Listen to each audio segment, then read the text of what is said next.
Prerequisites to target product manager role.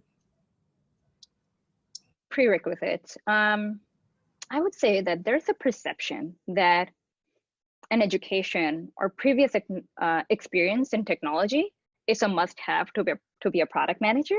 I would say that's fake news. There are no hard rules to become a product manager.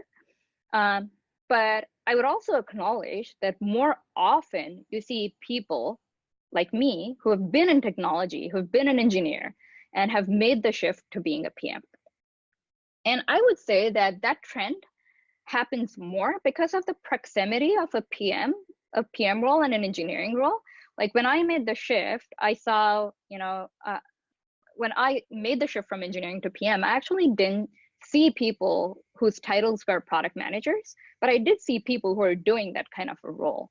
So there's that, proximity that, you see something, you have exposure to it, and you think that, oh, that's interesting, let me go ahead and do it.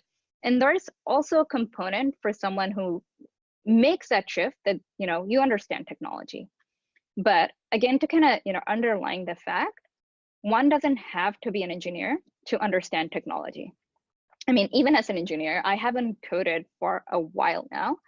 I would say there's some technology parts that, it's like, I get it. I get what web services are. I have a passion for databases. I still, poke my nose in SQL. I understand tables. I understand primary key.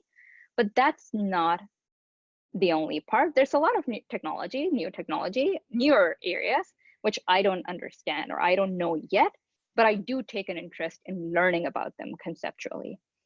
And I think that's a prerequisite to, if I want to call it a prerequisite of, thinking about a product manager role, I would say a desire to learn, a desire to, take on new things, new experiences, or learn new concepts is key, because that's the only thing that's constant. And I would say that's not just unique to a product manager role, that's unique to being in technology, that you keep up, and for you to be someone to be successful, you just keep learning. The second thing I would say is being genuinely interested in technology. It's hard to put yourself towards learning something if you're not interested in it. It becomes a chore instead of something that's, oh, I really want to know this. And the third thing I would say is having empathy. As a product manager, we're not only thinking about, solutions, but we're also thinking about, is this solution the right solution for this problem and for our customers?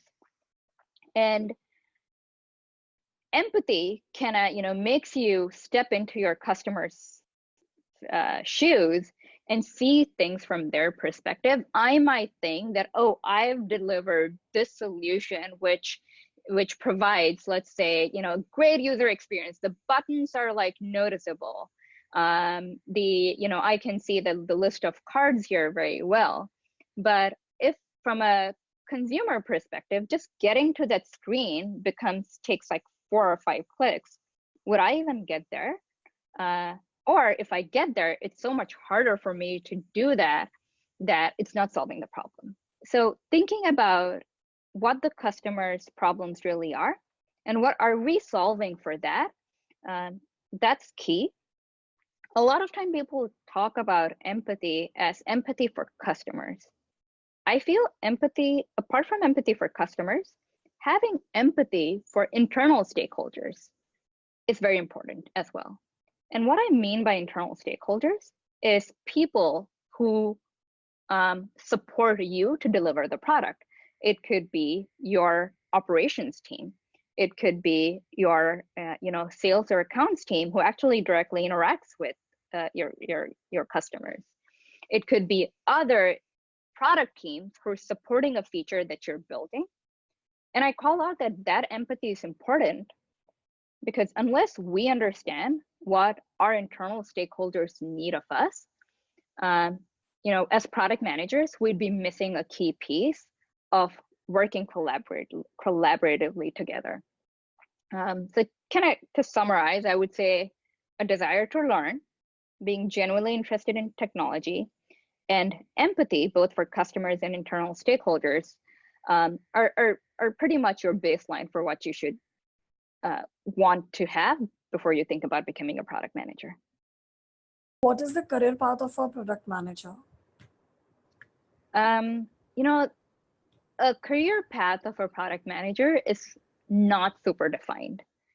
When I started in product management, I actually didn't know when I was an engineer that there was a career path called product management. I think the role is much more elevated now. It's much more visible to people. People talk about it a lot, and it's come with a lot of Silicon Valley companies have a PM role, and especially technology companies that a lot of people respect and look up to. It used to be that a product manager would be someone who's an engineer, similar to my trajectory, an engineer who's knows technology, made transitioning over to product manager. There's also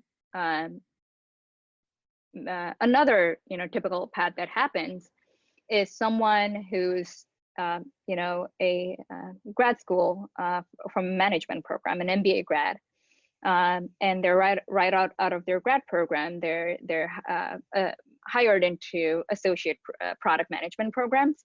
I know Google has a very famous associate product management program. Yahoo used to have one, and Facebook has one as well. And getting into a PM role, that's another path that happens.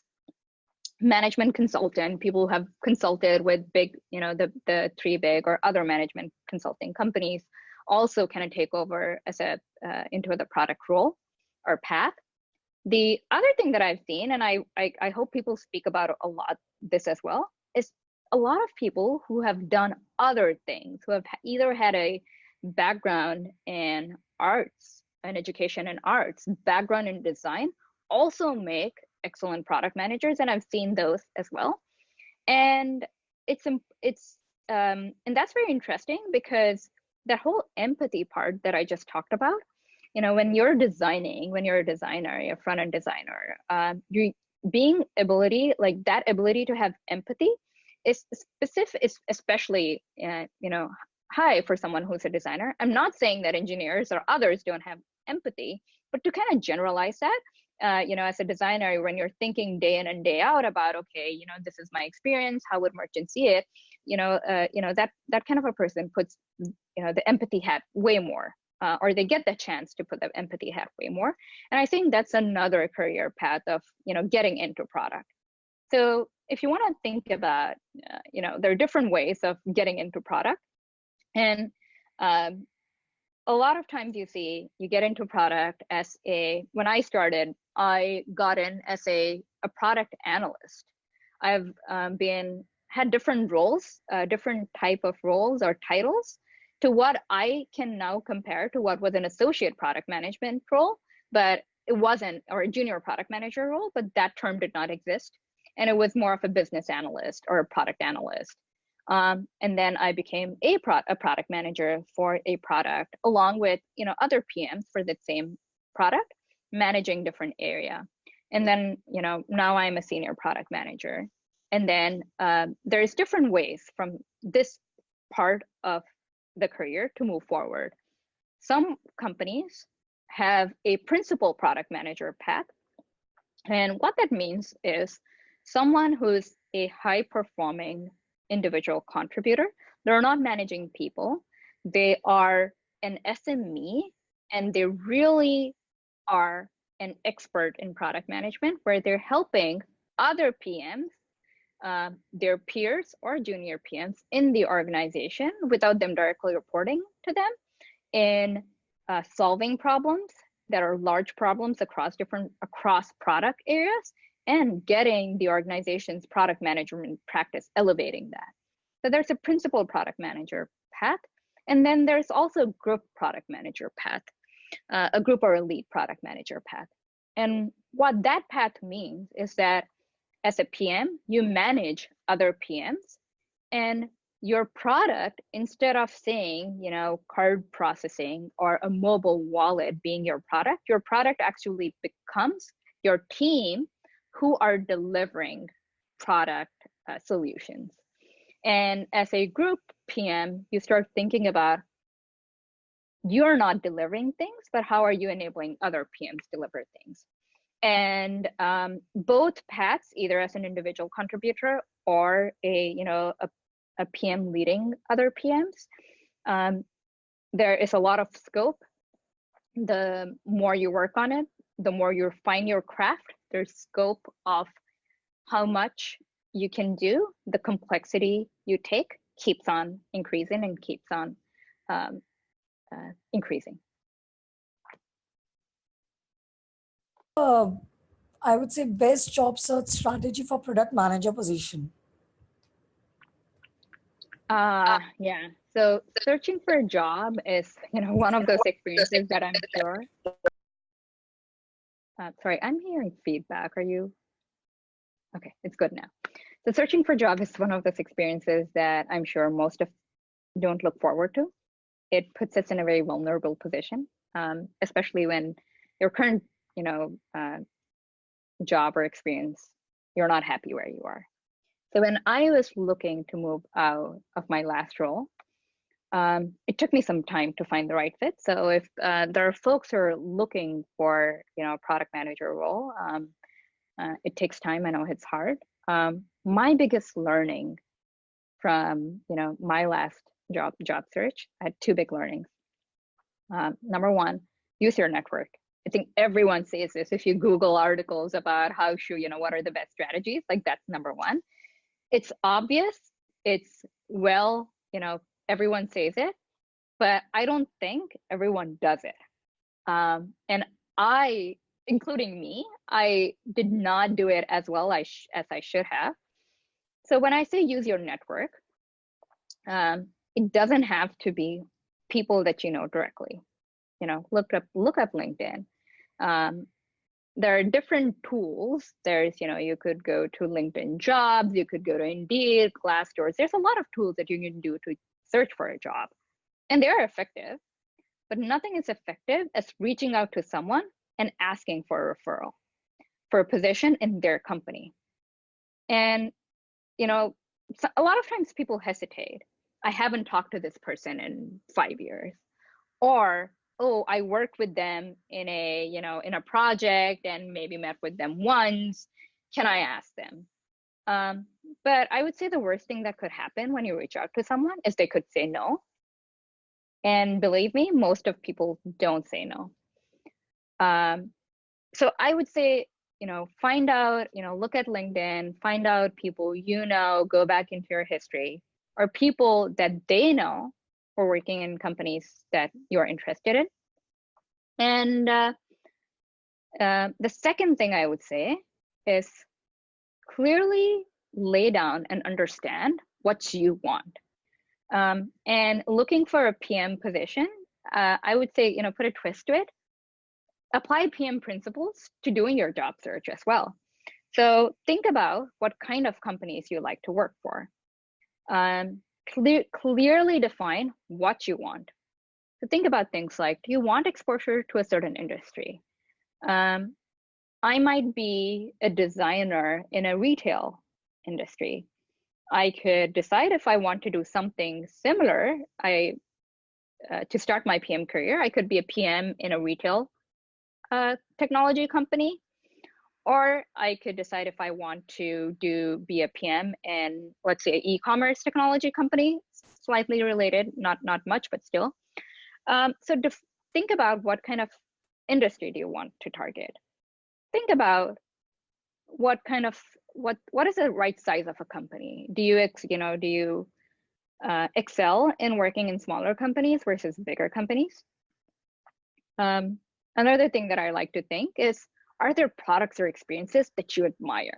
If you watch Netflix and their recommendation engine is something that you're like, wow, how you're thinking, how did they know? How did they build that?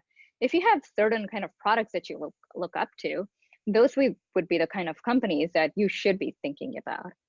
And as you start asking yourself those questions, make a list of company that you would like to target. I started by making a list of 50 companies, way too much. And then I boiled down to my top 10 companies based on the criteria that I wanted. I wanted to work, and my last job before this was in a bank, a financial institution. I wanted to work in fintech, but I didn't want to work for a bank again. And so I narrowed down my space into fintech companies or e-commerce companies, which is, still in the payments space. And then I started thinking about, okay, I work for a big company. Now what do I want to do? Do I work for a very small, do I want to work for a startup that's just starting? Or do I want to work for, a company which has, it's smaller, but still is not a 5% startup? And take into consideration your personal situation as well. When I was job hunting the last time, I had two very young kids. One was still an infant. And I knew that, I'm a workaholic. I know the kind of work I do. I know the kind of hours I put in. But at the same time, I knew that I would not be at that point in my career. It would not be a good fit for me if I targeted for like a 5% startup. And I ended up deciding a company which was still smaller in size, where I would still have an impact, and I would still put in all I have, but how would I balance that with my life? So think about the things that are going, your desire, your goals. What are you good at? Where do you want to go? And translate this into a list of companies that you would like to target. Start from there. Again, as I said, use your network to find people there. Go to events that these companies host, events where people from these companies are going and speaking, presenting. They're attending events. Go meet them, talk to them. So for example, I was at an event in Yelp last month. I was moderating a panel of, rockstar PMs. And when we wrapped up this panel, and there's a networking session happening, I had a lot of people that most of them, I think all of them, I hadn't met before, but they wanted to know about what I was doing, what Braintree was doing, what I do for them. And a few also asked, hey, are you looking for PMs? I'm looking for something else. Can you please let us know how this goes? And 3 people ended up forwarding their resume. I was happy to forward it to the recruiting team. And I'm pretty sure that kind of a referral that comes in certainly always gets more attention when recruiters are, looking at 1,000 resumes. And I won't say that I am an exception. I'm more the standard. People don't just typically say no when someone asks and puts themselves out there. Sometimes people forget if they're too busy, but again, asking is a good thing. And when you do it in a targeted way, you are focusing your energy on things that matter. So I would say those are 2 big job search strategies that I would recommend. A couple other things I would say, start, if you are not in a PM position, if you are, in another role and you're looking to move into being a PM, start PMing where you are at. There's nothing stopping you from being a PM, from doing that exact job that you're doing. It doesn't have to be a title change. If you aren't in a engineering position, for example, you can still think about things from a customer experience. How would a feature that I'm coding now impact the customers? You could still have conversations with different stakeholders. And even though you're not, assigned a title, you're still doing things. You're still giving yourself the opportunity to practice some of your new PM skills that you want to get better at, that you want to actually apply on job. You're doing that. And it's also becomes a way of, when you go for an interview, to talk to your potential employer and say that, hey, I'm not a PM now, but this is how I think about, or this is how I have taken initiatives to think about applying product management skills in my current role. And believe me, like when you're interviewing, that sets you apart from a lot of other people who are also interviewing for that. And as a plug-in for High Counselor, I would say events like these, understand where the market is, understand what other PMs are doing, learn from others. So events like this are also helpful, and it's a tool for your job search strategy.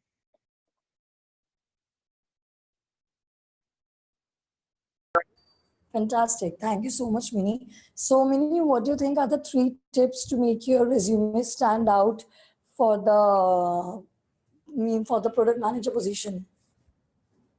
I would say one of the things that I see a lot in resumes is people's, state their roles, state their responsibilities, or even start with a summary, right? Everyone's, highly motivated, delivering results, a lot of other things. Summary is great, but think about a summary that's unique to you. Thinking about roles and responsibilities, don't just merely state your roles and responsibilities in a resume.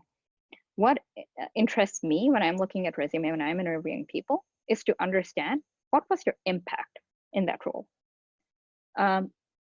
If I'm looking at 1,000 resumes and there are a few resumes where they call out the impact, the actual impact is not what's important there. What's important is the fact that this person, what I would think is that this person understood what they were doing, how it impacts the business and the bottom line of the organization. Because if you think about it, no matter what role you are in, and I would say this applies not to just being a PM, and this applies to like any role, understanding how your role, your position impacts the bottom line, provide hard metrics is very important. And for a PM to actually do that, it shows the level of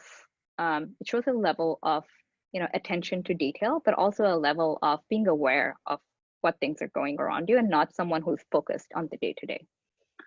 A second thing I would say is customize your resume. And what I mean by customize your resume is that if, as a PM, as an individual, you're applying to, let's say, a role in Facebook, a social networking platform, and a role for Google for a role which is completely, let's say Android product development, which is hardware product development versus like software social networking. So when you're applying to a role like that, don't take a standard resume and send both of those, the resume to both of those roles. I'm not asking, and I'm not suggesting, I would say, never write false things in your resume. I'm not saying make up things for these different roles. What I'm saying is that think about what the job requirement for each is. Look at your background and highlight things that apply to, let's say, an Android hardware kind of a role. You might have worked in a hardware platform before, might not have been Android itself, but if you have some experience there, highlight that more. If you had worked in some software, let's say, marketing tool, an ad tool platform, highlight that for the Facebook role. When I was doing this the last time, I had previously worked for, one of my roles was working on a credit card platform, which was not doing processing, but which was doing, enabling sales of credit cards from a banking perspective. And I kind of made sure that I highlighted that experience, not because it was similar to what I was, targeting for, but if I think about it, recruiters do use keyword searches.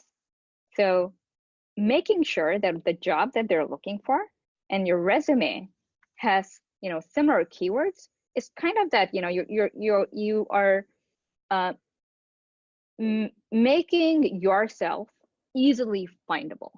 You're highlighting yourself over while making sure that it stays true to what you've done. So I would say customize your resume for, read role, job recs carefully, and then customize your resume. So that's tip number 2. I think we're at number 2. The third thing I would say is be succinct. And what I mean by that is, if you are, someone with 2 years, 5 years of experience or so, keep your resume to 2 pages.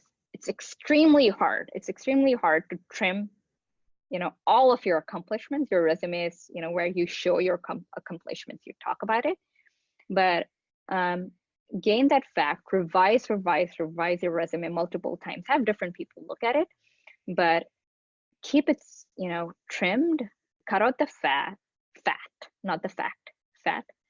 And make sure that your resume is talking about crisply, highlighting your last 2 to 3 experiences more. And the further, you're in your career, you don't need your GPA. You don't need to tell, all the details about your first job, or even, your first job could be like a single line, I worked here. Further you move ahead in your career, you don't even have to say, where you worked for the first couple of jobs, if that you only were there for a few months. So there are different ways of being succinct in a resume. And that's critical because no one wants to read a 4-page resume. And especially if you're starting out, you're new to the, just starting your career, keep your resume to 1 page. It can be easily done.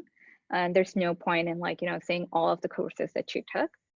Think about someone who's reading this and what they want to take away from it, to be succinct. So summarizing my 3 tips are, don't just merely state your roles and responsibility. Think about, highlight your impact.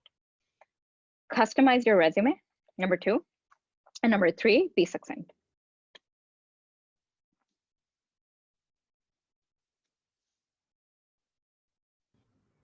Thank you so much, Minnie, for the lovely answer. So, Minnie, here comes my last question. What 3 advice you have for aspiring candidates to be successful in product manager role? I think I would say some of this is similar to what I said about the career search tools. Really know what your core values are. And what I mean by that is, what your core values and your strengths are. Like it's, know thyself. And think about, what do I like? I enjoy being in fintech. There are times when I've thought about, should I really be in fintech? Should I start thinking about other industries? But I know that I really like working in payments. I like thinking about, when I go swipe my card, when I buy something online, how do things really work?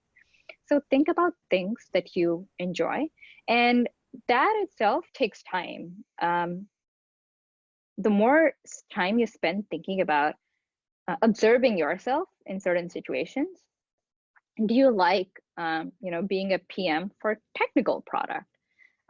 There are roles that are called technical product manager roles. So if I was someone who really enjoyed being in technology, who really, not the coding part, but who really enjoyed designing APIs, things like that, that's important to understand. And a lot of times that because you start doing those things and you enjoy it, or you don't enjoy it. So, observe yourself, know yourself, go and have those conversations with yourself, and, keep reflecting as, what do you like? What do you want to be? And that's key because everyone has unique strengths, and finding that area in which you can excel is important. Something that I feel is important in product manager role is being comfortable with details. And, PMs could drive things at different levels, right? A PM could just think about strategy and high level vision. But to me, success really comes from knowing things inside out. Being detailed doesn't mean that you need to communicate all that details, but getting comfortable with details, getting comfortable with really finding how something works, understanding that, make sure that the solution you end up designing, you end up putting out there, are actual solutions that work, that are excellent, and that bring delight to your customers. The third thing that I would say is know your customers really well. There's different ways to do that. There's market research that's available. Actually talking to customers. If your customers are businesses, people want to be heard. Ask them what they're looking for. If your customers are actually consumers, there's markets, customer studies that are done. There are, apart from like qualitative ways, there are quantitative ways to know your customers as well. Look at your data if they're interacting with your app, and go look at what was being clicked on, how much time are your consumers spending on a specific page. There's a lot of data that's generated. Go look at the data to understand what your customers are doing. If you're if you're tracking metrics like how much a customer is spending on a certain product, there's also data to know that. So qualitatively, quantitatively, market research, talking to other colleagues in the industry, out of the industry, really get to know your customers well. So I would say 3 advice: know yourself, know where you want to be, get comfortable with details, and get to know your customers really well.